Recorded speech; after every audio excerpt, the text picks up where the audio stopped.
जो आरोप है वो गलत है, बेबुनियाद है। जब महापौर ने स्टैंडिंग कमेटी की बैठक को निकाला 23 तारीख को करना था, 44 एजेंडे थे उसमें, 45 एजेंडे थे। भाई हम तो पहले बोल दिए कि मैं एट एनी कॉस्ट मैं रिन्यू नहीं करूंगा, तो ये 9 महीना में क्यों नहीं दूसरा आदमी का टेंडर निकाले। कोई भी आता है इंडिया में, ऐसा थोड़ी है कि टेबल माल चांद ही है कि सीए फॉर्म है। जब से जीएसटी हुआ है तो लाखों है, जितने भी आरोप है निराधार है। मैं मानहानि का केस करूंगा, आज भी मैं यही बोल रहा हूँ कि मानहानि का केस करूंगा उन पे। नमस्कार, मेरा नाम प्रेम है और आप लाइव स्ट्रीट देख रहे हैं। नगर निगम के जो आयुक्त हैं उन्होंने पटना के मेयर के बेटे पर गंभीर आरोप लगाए और कह रहे हैं कि वो धमकाते हैं, पैसा मांगते हैं। कई गंभीर आरोप लगाया, उन्होंने पत्र भी जारी किया गया है। देखिए, सीधा सवाल है वो पटना के मेयर से पूछा गया और जो पटना के मेयर के जो बेटे हैं उनसे भी सवाल किया गया है। किस तरीके से तमाम चीजों को लेकर जानकारी दे रहे हैं, किस तरीके से जो नगर आयुक्त है उनको लेकर अपनी बातों को रख रहे हैं, तमाम बयान सुने। जो आरोप है वो गलत है, बेबुनियाद है। एक आईएएस ऑफिसर है वो, और वो इस तरह का लेटर लिखते हैं नगर निगम विभाग के जो नगर विकास मंत्री को। जैसे 7 कमिश्नर हम लोग के समय से आए, एक बार भी कोई कमिश्नर नहीं बोला अगर हम लोग इस तरह का रहते तो हम लोग दोबारा नहीं पटना नगर में आते, नहीं कोई चिंता हमको। यही उनका जो आरोप है बेबुनियाद है और ये ईर्ष्या बरस कर रहे हैं।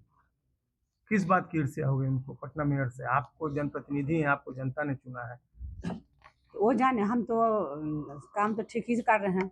जहाँ जाते वहाँ मेरा सब बोलता है कि आप अच्छा काम कर रही हैं। आपके बेटे कमीशन नहीं लेते हैं, आप इनकार करते हैं इस बात? कमीशन कहाँ लेगा? हम लोग को तो खुद अपना पैसा है। आरोप लगा रहे हैं, वो तो झूठ मूठ का आरोप लगा रहे हैं। आरोप लगाए 25,000 20,000 हम लोग जाएंगे कमीशन वसूल ले? आपको लगता है?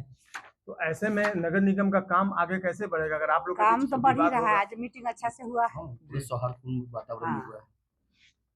वो अपना जैसे जो अपना कंफ्यूजन है उसको हम लोग दूर कर अगर रहे वो ईर्ष्यावर्ष ऐसा कर रहे हैं तो फिर आपको लगता है कि वो नगर निगम के आयुक्त के पद पर बैठने लायक है? अब सरकार जाने। सरकार और आज ब्रीफिंग में आयुक्त महोदय नहीं थे। जैसे इतना दिन कोई ना नगर आयुक्त नहीं रहा, उन्हें 2 साल में सब चल जाते थे। अब पता नहीं ये काहे 3 साल से 3.5 साल से बैठे हैं, यही जाने सरकार जाने। नहीं तो आप अभी नहीं थे, लेकिन आप उनसे चाहेंगे तो उनसे समय ले लीजिए, क्योंकि उनको किसी काम से जाना था और बहुत ही सौहार्दपूर्ण वातावरण में बैठक हुआ है। क्योंकि शहर के विकास से संबंधित, देखिए, पॉलिटिकल इश्यूज अलग होते हैं, क्योंकि आपके कंधे पे पूरे शहर की जवाबदेही है, नगर आयुक्त के भी कंधे पे और माननीय महापौर पे। तो पूरा शहर जो है इन पे आशा भरी नज़रों से देख रही है और लगातार इसी का परिणाम है कि दोबारा मैडम जीत करके भी आई हैं। और क्योंकि अभी चुनावी वर्ष है, कई तरह के इश्यूज उठेंगे उछलेंगे, तो चूंकि काम करने वाले लोगों को उसके पीछे नहीं जाना है। तो उछाल कौन रहा है? निगम आयुक्त उछाल रहे हैं आपके कहने का मैं मतलब? निगम आयुक्त प्रशासन के लोग ही इस तरह से उछालने लगे। निगम प्रशासक है, ये आईएएस अधिकारी हैं, तो ये किस तरीके से पॉलिटिकली प्रेशर? देखिए, उनको अगर किसी तरह की बात अगर लग रही होगी तो उनको तो भाई प्रमाणित करना होगा ना।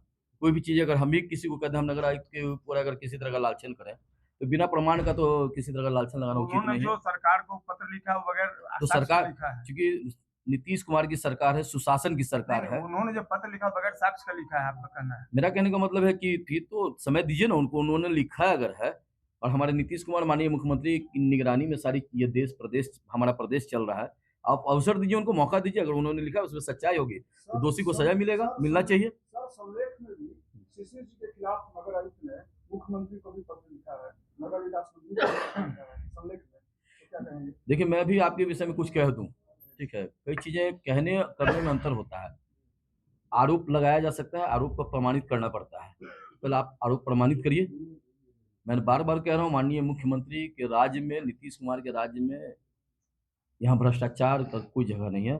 और मेरा नगर निगम, आपको तमाम लोगों को आपके माध्यम से कह देता हूँ कि पिछले 7 सालों में हम लोगों ने जो कीर्तिमान स्थापित किया है माननीय सीता साहू के नेतृत्व में, मैडम 80,000 के मार्जिन से ऐसे नहीं जीत करके आए हैं, काम करके लिए आए हैं, जीत करके आए हैं।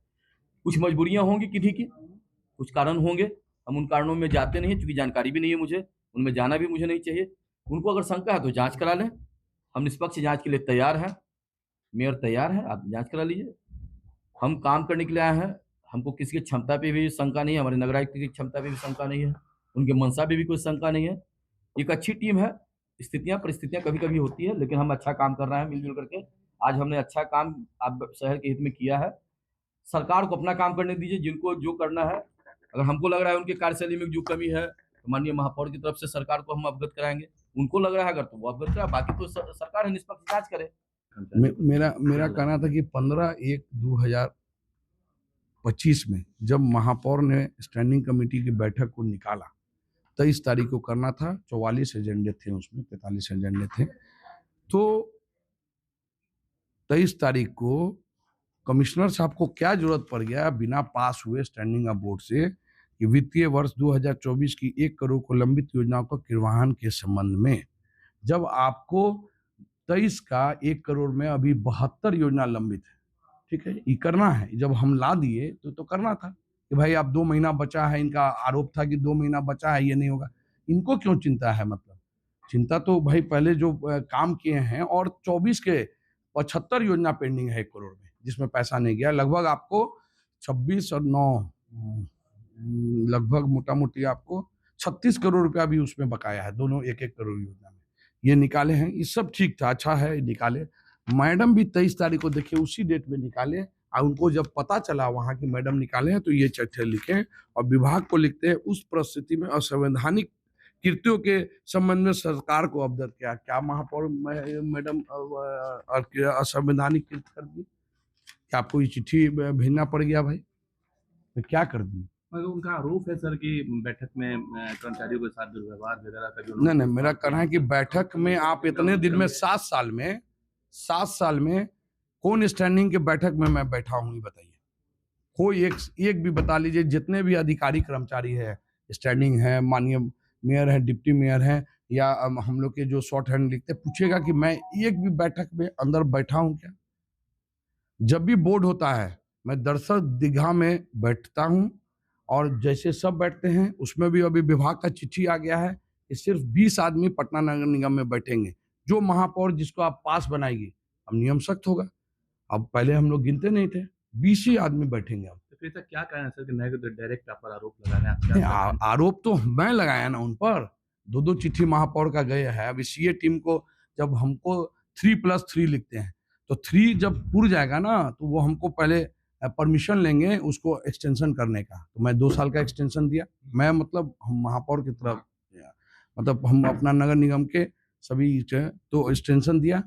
फिर उसके बाद हुआ कि भाई नहीं, इसका टेंडर निकालिए। फिर मेरे पास वो भी प्रोसीडिंग है। तो हम लोग कहें कि sir at any cost, standing deputy mayor mayor बोले कि एट एनी कॉस्ट 2 महीना और दे रहे हैं, इसके बीच में आप टेंडर कर लीजिए, या उसके बाद कोई भी पेमेंट आप कीजिएगा मैं उसको अवैध मानूंगा। ये स्टैंडिंग के प्रोसीडिंग में लिखा हुआ है, प्रस्ताव में लिखा हुआ है, ठीक है। तो फिर हम सीए से मांगे कहाँ पैसा, ये पहले बता दीजिए भाई। हम तो पहले बोल दिए कि मैं एट एनी कॉस्ट मैं रिन्यू नहीं करूंगा। तो ये 9 महीना में क्यों नहीं दूसरा आदमी का टेंडर निकाले? कोई भी आता है इंडिया में, ऐसा थोड़े है कि टेबल माल चांद ही है कि सीए फॉर्म है। जब से जीएसटी हुआ है तो लाखों हैं, कोई को भी आप ले आते। शिशिर जी, तो क्या आपको लगता है आप आरोप लगा रहे हैं कि नगर आयुक्त ने करने का अपने कामों में लापरवाही किया है? किनमें? जो एक कार्य अपने कार्य करने में। नहीं, कार्य तो जो 1952 से नगर निगम है, और 1917 से लेकर अभी तक का नगर निगम में आप देख लीजिए कि महापौर का या स्टैंडिंग या डिप्टी मेयर का कहाँ कार्यशैली में आपको प्रॉब्लम है। मेयर की बात नहीं कर रहे हैं। हाँ, नगर आयुक्त के काम में कोई सर नहीं, आप प्रूफ करें ना। कहाँ चिट्ठी गए, बलपूर्वक बोलते हैं, पैसा वसूलते हैं, तो हमको एक भी सीसीटीवी फुटेज दिखाए, या कोई आदमी कमीशन देता है वो हमको बताए। एगो वीडियो दिखाए हमको। भाई हम 7 साल में तो बहुत लिए होंगे पैसा। आपके ऊपर झूठा आरोप लगाया जा रहा है। इसका खंडन करते हैं? नहीं, दम मेरे ऊपर झुपा। मैं तो बोला हूँ पहला ही दिन हमको एक ही आदमी बेचारे फोन किए, नीरज भैया हम लोग के बड़े भाई हैं हिंदुस्तान में, फोन किया। मैं कहा मेरे जितने भी आरोप है निराधार है, मैं मानहानि का केस करूंगा। आज भी मैं यही बोल रहा हूँ कि मानहानि का केस करूंगा उन पे। तो अभी आपने सुना किस तरीके से तमाम चीजों को लेकर अपनी बातों को रख रहे थे, वो तमाम बयान हमने आपको सुनवाया है। अब देखने वाली बात होती है कि इस पर विपक्ष के नेता भी कई है जो सवाल खड़े कर रहे हैं, तो सत्ता पक्ष के लोग जवाब भी दे रहे थे। फिलहाल आपने सुना है पटना के मेयर को, और जो मेयर के बेटे हैं उनका क्या कुछ कहना था। फिलहाल के लिए इतना ही। बने रहे लाइव के साथ। धन्यवाद।